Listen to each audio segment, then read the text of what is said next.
प्यारे बच्चों, नमस्ते। कैसे हैं आप सब? आशा करती हूँ आप सब अच्छे होंगे। आप हर रोज़ नई नई कहानियाँ, कविताएं और लेख पढ़ रहे होंगे। बच्चों, मैं आपकी अध्यापिका आरती सेठी आज प्रस्तुत हूँ आपके सामने एक नए विषय, एक नए वीडियो के साथ। तो चलिए बातचीत शुरू करें। बच्चों, मैं आपके लिए आज कुछ चित्र लेकर आई हूँ। इस चित्र को देखें और बताएं ये किसका चित्र है।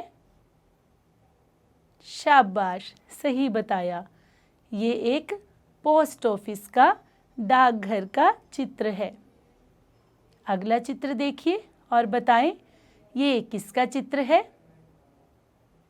शाबाश, इस चित्र में कुछ अंतर्देशीय पत्र, पोस्ट कार्ड और लिफाफे हैं।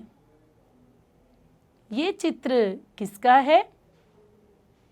हाँ, ये पत्र पेटी का चित्र है, जिसे लेटर बॉक्स भी कहते हैं। अगला चित्र देखिए, यह कौन है? हाँ, यह डाकिया है। बच्चों, डाकिया क्या काम करता है? शाबाश, आपने सही बताया। डाकिया पत्रों को उन पर लिखे पते तक पहुंचाता है। बच्चों, आपकी हिंदी की पाठ्य पुस्तक रिमझिम के पाठ 6 चिट्ठी के सफ़र में हमने जाना था कि किस तरह से चिट्ठी एक स्थान से निकलकर उस पर लिखे पते तक पहुंचती है, उसे किन किन प्रक्रियाओं से निकलना पड़ता है और चिट्ठी के इस सफ़र में किस किस चीज़ की ज़रूरत पड़ती है। हमने जाना था कि पुराने ज़माने में चिट्ठियाँ, पत्र व संदेश किस तरह से भेजे जाते थे और समय के बदलाव के साथ साथ आज किस तरह से डाक विभाग ये कार्य कर रहा है। बच्चों, आप सबको पता है कि भारतीय डाक सेवा 1 अक्टूबर 1854 में शुरू हुई थी और पिन कोड की खोज कब हुई थी बताइए? हमने पिछले पाठ में पढ़ा। शाबाश, 15 अगस्त 1972 को पिन कोड की खोज हुई थी। बच्चों, आप सबको पता है डाक विभाग में बहुत से कर्मचारी काम करते हैं। क्या आप उनके नाम बता सकते हैं? बताइए। शाबाश, आपने सही बताया। डाक ग्राम सेवक, पैकर, डाकिया और डाक मास्टर। बच्चों, इन सब के अपने अपने कार्य, अपनी अपनी भूमिका है। क्या आप बता सकते हैं आज हम किसके बारे में जानने वाले हैं? आज हम क्या पढ़ेंगे? शाबाश, आपने सही पहचाना। बच्चों, आज हम आपकी हिंदी की पाठ्य पुस्तक रिमझिम में संकलित पाठ 7, जिसका नाम है डाके की कहानी, कंवर सिंह की जुबानी पढ़ेंगे। यह पाठ एक भेंट वार्ता है। भेंट वार्ता का अर्थ तो समझते हो ना आप? भेंट वार्ता का अर्थ होता है मिलकर बातचीत करना। भेंट का मतलब मिलना, मुलाकात करना और वार्ता का मतलब बातचीत। इस भेंट वार्ता में लेखिका प्रतिमा शर्मा डाकिये कंवर सिंह से भेंट वार्ता करती हैं और उनके विषय में और उनके काम के विषय में विस्तार से जानकारी लेती हैं। तो बच्चों, आइए पढ़ें ये पाठ, डाके की कहानी, कंवर सिंह की जुबानी। तो चलिए शुरू करें। शिमला की माल रोड पर जनरल पोस्ट ऑफिस है। उसी पोस्ट ऑफिस के एक कमरे में डाक छांटने का काम चल रहा है। सुबह के 11:30 बजे हैं। खिड़की से गुनगुनी धूप छनकर आ रही है। इस धूप का मज़ा लेते हुए 2 पैकर और 3 महिला डाकिया फटाफट डाक छांटने का काम कर रहे हैं। वहीं पर मैंने सरकार से पुरस्कार पाने वाले डाकिया कंवर सिंह जी से बात की। ये बात प्रतिभा शर्मा कह रही हैं, जिन्होंने कुंवर सिंह जी से बातचीत की। यही बातचीत आगे दी जा रही है। तो बातचीत इस तरह से है बच्चों। आपका शुभ नाम? मेरा नाम कंवर सिंह है। मैं हिमाचल प्रदेश के शिमला ज़िले के नेरवा गांव का निवासी हूँ। मेरी उम्र 45 साल है। आपके परिवार में कौन कौन है, उनके बारे में कुछ बताइए। मेरे 4 बच्चे हैं, 3 लड़कियां और 1 लड़का। 2 लड़कियों की शादी हो चुकी है। मेरा एक और बेटा भी था। वह मेरे गांव में एक पहाड़ी से लकड़ियां लाते हुए गिर गया, जिससे उसकी मौत हो गई। आपके बेटे के साथ जो हुआ उसका हमें बहुत दुख है। आपके इलाके में इस तरह की घटनाएं क्या अक्सर होती हैं? जी, ऐसी घटनाओं का होना असाधारण नहीं है। यहाँ हर साल तिरछी ढलानों या ढांकों से घास काटते हुए कई औरतें गिरकर मर जाती हैं।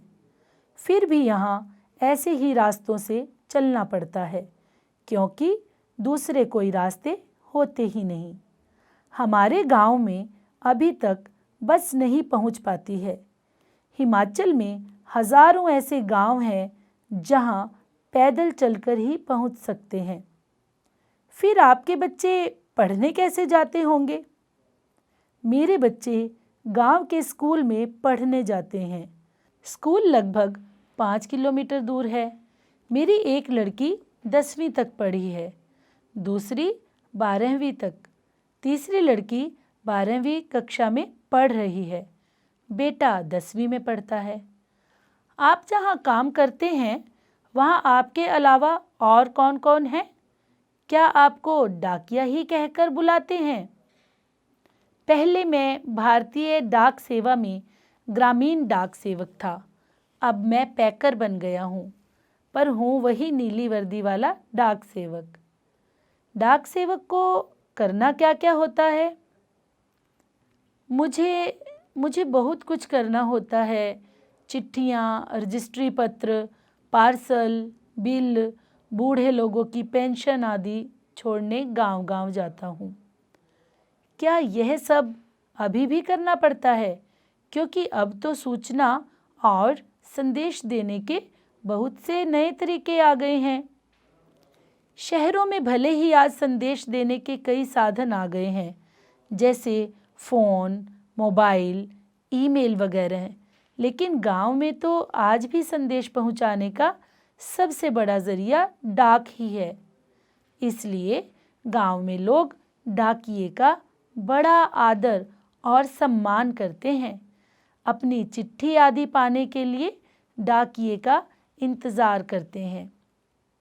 हमने सुना है कि हमारी डाक सेवा दुनिया की सबसे बड़ी डाक सेवा है। यह भला कैसे? सुना तो आपने बिल्कुल ठीक है। हमारे देश की डाक सेवा आज भी दुनिया की सबसे बड़ी डाक सेवा है और सबसे सस्ती भी।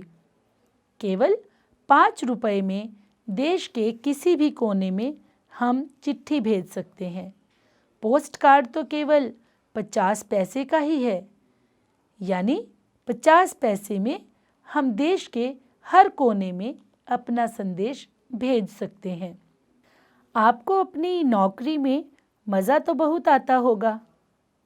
मुझे अपनी नौकरी बहुत अच्छी लगती है। जब मैं दूर नौकरी करने वाले सिपाही का मनी ऑर्डर लेकर उसके घर पहुंचाता हूं, तो उसके बूढ़े माँ बाप का खुशी भरा चेहरा देखते ही बनता है। ऐसे ही जब किसी का रजिस्ट्री पत्र पहुंचाता हूं, जिसमें कभी रिज़ल्ट, कभी नियुक्ति पत्र होता है, तो लोग बहुत खुश होते हैं। बूढ़े दादा और बूढ़ी नानी तो पेंशन के पैसे मिलने पर बहुत ही खुश होते हैं। 6 महीनों तक वे मेरा इसके लिए इंतज़ार करते हैं। हिमाचल में बूढ़े लोगों को पेंशन हर 6 महीनों के बाद इकट्ठी ही दी जाती है। आप क्या शुरू से इसी डाकघर में काम कर रहे हैं? शुरू में तो मैंने लाहौल स्पीति ज़िले के किब्बर गांव में 3 साल तक नौकरी की है। यही हिमाचल का सबसे ऊंचा गांव है। इसके बाद 5 साल तक इसी ज़िले के काजा में और 5 साल तक किन्नौर ज़िले में नौकरी की है। उस वक्त इस गांव में टेलीफोन नहीं थे, बसें भी सिर्फ मुख्यालयों तक ही जाती थी। अभी भी कई ऐसे गांव हैं जहां न तो बस जाती है और न ही वहां टेलीफोन है। ऐसी जगह में ग्रामीण डाक सेवक का बहुत मान किया जाता है। आप पहाड़ी इलाके में रहते हैं, जाहिर है डाक पहुंचाना आसान काम तो नहीं होगा। हाँ, मुश्किलें तो आती ही हैं। जब मैं किन्नौर ज़िले के मुख्यालय रिकांगपिओ में नौकरी करता था तो सुबह 6 बजे मेरी ड्यूटी शुरू हो जाती थी। मैं 6 बजे सुबह शिमला जाने वाली बस में डाक का बोरा रखता था और रात को 8 बजे शिमला से आने वाली बस से डाक का बोरा उतारता था। पैकर को ये सब काम करने पड़ते हैं। किन्नौर और लाहौल स्पीति हिमाचल प्रदेश के बहुत ठंडे तथा ऊंचे ज़िले हैं। इन ज़िलों में अप्रैल महीने में भी बर्फ़बारी हो जाती है। बर्फ़ में चलते हुए पैरों को ठंड से बचाना पड़ता है, वरना स्नो बाइट हो जाते हैं, जिससे पैर नीले पड़ जाते हैं और उनमें गैंग्रीन हो जाता है, जिससे उंगलियां झड़ सकती हैं। इन ज़िलों में मुझे एक घर से दूसरे घर तक डाक पहुंचाने के लिए लगभग 26 किलोमीटर रोज़ाना चलना पड़ता है। हिमाचल में एक गांव से दूसरे गांव की दूरी लगभग 4 या 5 किलोमीटर तक होती है। हिमाचल के गांव छोटे छोटे होते हैं। एक गांव में बस 8 से 10 या कभी-कभी 6-7 घर ही होते हैं, इसलिए चलना काफ़ी पड़ता है। चलना तो खैर हमारी आदत में ही शामिल हो चुका है। ग्रामीण डाकिये की ज़िंदगी में तो चलना ही चलना है। आपने बताया था कि पहले आप डाक सेवक थे, अब पैकर हैं। इसके आगे भी कोई प्रमोशन है क्या? पैकर के बाद डाकिया बन सकते हैं, बस एक इम्तिहान पास करना पड़ता है। अभी तो काम के हिसाब से हमारा वेतन काफ़ी कम रहता है। सारा दिन कुर्सी पर बैठकर काम करने वाले बाबू का वेतन कहीं ज़्यादा होता है। पैकर का वेतन बाबू के जितना ही हो जाता है। अब तो डाकिये की नौकरी में लगना भी बहुत मुश्किल हो चुका है। हम में से जितने डाकिये रिटायर हो चुके हैं, उनकी जगह नए डाकियों को नहीं रखा जा रहा है। इससे पुराने डाकियों पर काम का बोझ दिन प्रतिदिन बढ़ता ही जा रहा है। न जाने आने वाला समय कैसा होगा। काम के दौरान कभी कोई बहुत खास बात हुई हो? एक घटना आपको सुनाता हूँ। मेरा तबादला शिमला के जनरल पोस्ट ऑफिस में हो गया था। वहाँ मुझे रात के समय रेस्ट हाउस और पोस्ट ऑफिस चौकीदारी का काम दिया गया था। यह 1998 की बात है।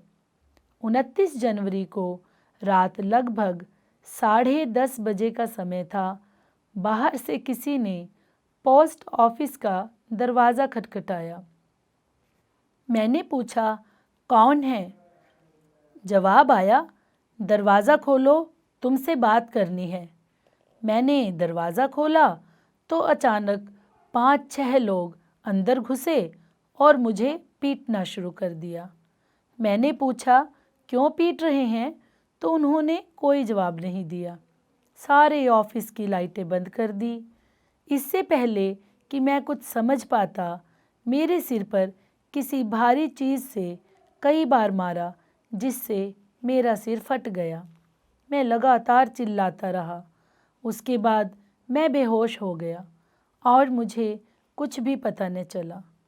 अगले दिन जब मुझे होश आया तो मैं शिमला के इंदिरा गांधी मेडिकल कॉलेज के अस्पताल में दाखिल था। सिर में भयंकर दर्द हो रहा था। उन दिनों मेरा 17 साल का बेटा मेरे साथ ही रहता था। उसी से पता चला कि मेरे चिल्लाने की आवाज़ सुनकर लड़का और ऑफिस के दूसरे लोग जो नज़दीक ही रहते थे दरवाज़ों के शीशे तोड़कर अंदर आए और मुझे अस्पताल पहुंचाया। मेरे सिर पर कई टांके लगे थे। उसकी वजह से आज भी मेरी एक आंख से दिखाई नहीं देता। सरकार ने मुझे जान पर खेलकर डाक की चीज़ें बचाने के लिए बेस्ट पोस्टमैन का इनाम दिया। यह इनाम 2004 में मिला। इस इनाम में 500 रुपये और प्रशस्ति पत्र दिया जाता है। मैं और मेरा परिवार बहुत खुश हुए। आज भी मैं गर्व से कहता हूँ, मैं बेस्ट पोस्टमैन हूँ। तो बच्चों, आज हमने डाके की कहानी कंवर सिंह की ज़ुबानी पाठ के माध्यम से कंवर सिंह जी के बारे में जाना। हमने जाना वे किस तरह से कार्य करते हैं, उनको अपना काम करने में किन किन कठिनाइयों से गुजरना पड़ता है। इसके अतिरिक्त हमने जाना कि पहले की अपेक्षा अब कौन कौन से नए तरीके डाक सेवा में आ गए हैं। हमने डाक सेवकों की प्रमोशन के बारे में भी जानकारी ली। और बच्चों, यह सब संभव हुआ लेखिका प्रतिमा शर्मा की भेंट वार्ता के माध्यम से। उन्होंने कंवर सिंह से मिलकर उनके जीवन, उनके व्यवसाय और उनके कार्य में आने वाली कठिनाइयों को जाना और हम तक यह सब पहुंचाया। बच्चों, आप भी किसी ऐसे व्यक्ति से भेंट वार्ता कीजिए, उनके जीवन के बारे में, उनके व्यवसाय के बारे में और उनके व्यवसाय में आने वाली परेशानियों और कठिनाइयों के बारे में जानें। ऐसी भेंट वार्ता को लिखें और हमें ईमेल के माध्यम से भेजें। तो बच्चों, अब मैं आपसे इस भेंट वार्ता से संबंधित कुछ प्रश्न पूछना चाहती हूँ। आप दिए गए विकल्पों में से सही विकल्प छांटकर उत्तर दीजिए। पहला प्रश्न है, कंवर सिंह किस डाकघर में काम कर रहे हैं? मध्य प्रदेश, हिमाचल प्रदेश, अरुणाचल प्रदेश, उत्तर प्रदेश। तो बताइए सही उत्तर। शाबाश, आपका उत्तर सही है, हिमाचल प्रदेश। अगला प्रश्न, अब कंवर सिंह डाकघर के किस पद पर कार्य कर रहे हैं? विकल्प हैं डाक ग्राम सेवक, पैकर, डाकिया या डाक प्रधान। तो बताइए। शाबाश, अब कंवर सिंह पैकर के पद पर कार्य कर रहे हैं। तो आपका उत्तर सही है, पैकर।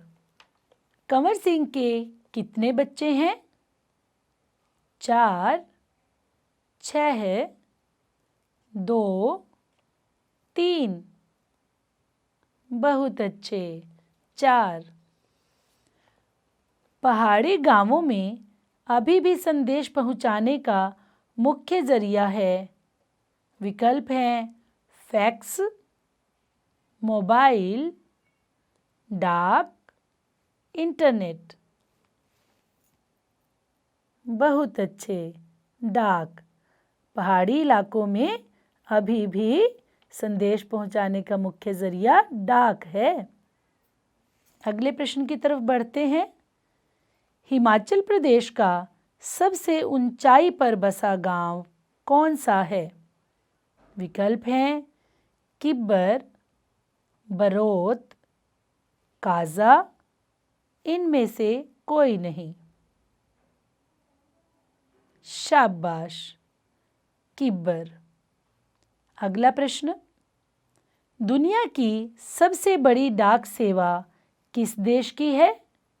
विकल्प हैं पाकिस्तान, चीन, भारत, जापान। बहुत अच्छे, भारत। भारत की डाक सेवा दुनिया की सबसे बड़ी डाक सेवा है। अगले प्रश्न की तरफ बढ़ें। हिमाचल में बूढ़े लोगों की पेंशन कितने महीने बाद दी जाती है? 5, 6, 4, 3। शाबाश, हर 6 महीने के बाद। कंवर सिंह को बेस्ट पोस्टमैन का इनाम कब मिला? विकल्प हैं 2004, 2006, 2005, 1998। शाबाश, 2004। अब कुछ अन्य प्रश्नों के उत्तर दें। कंवर सिंह के परिवार में कौन कौन सदस्य थे? बताइए। आपने सही बताया, उनके 4 बच्चे थे, 3 लड़कियां और 1 लड़का। अगला प्रश्न, भारतीय डाक सेवा कब शुरू हुई? इसकी क्या विशेषता है? बताइए। हाँ, भारतीय डाक सेवा 1 अक्टूबर सन 1854 को शुरू हुई। भारतीय डाक सेवा दुनिया की सबसे बड़ी और सबसे सस्ती डाक सेवा है। कंवर सिंह को डाक सेवक के रूप में कौन कौन से काम करने होते हैं? शाबाश, कंवर सिंह को रजिस्ट्री, चिट्ठियाँ, पत्र, पार्सल, बिल, बूढ़े लोगों की पेंशन आदि पहुंचाने गांव-गांव जाना होता है। अगला प्रश्न, गांव में डाकिये का बड़ा आदर और सम्मान किया जाता है, क्यों? अपना उत्तर लिखिए। अगला प्रश्न, आप कैसे कह सकते हैं कि कंवर सिंह को अपनी नौकरी बहुत अच्छी लगती है? बताइए। शाबाश, अपना उत्तर अपनी कॉपी पर लिखें। अगले प्रश्न की तरफ बढ़ते हैं। पहाड़ी इलाके में डाक पहुंचाने में कंवर सिंह को किन मुश्किलों का सामना करना पड़ता है? बहुत अच्छे, आपने उत्तर दिया। पहाड़ी क्षेत्रों में डाकिये को मीलों पैदल चलना, बर्फबारी में फंसने जैसी कठिनाइयों से गुजरना पड़ता है। कंवर सिंह को कौन सा पुरस्कार मिला? यह पुरस्कार उन्हें कब मिला? शाबाश, कंवर सिंह को बेस्ट पोस्टमैन का पुरस्कार मिला। यह पुरस्कार उन्हें सन 2004 में मिला। अच्छा बच्चों, अलविदा। मिलते हैं अगली वीडियो में। आप इस भेंट वार्ता को ज़रूर पढ़िए। धन्यवाद।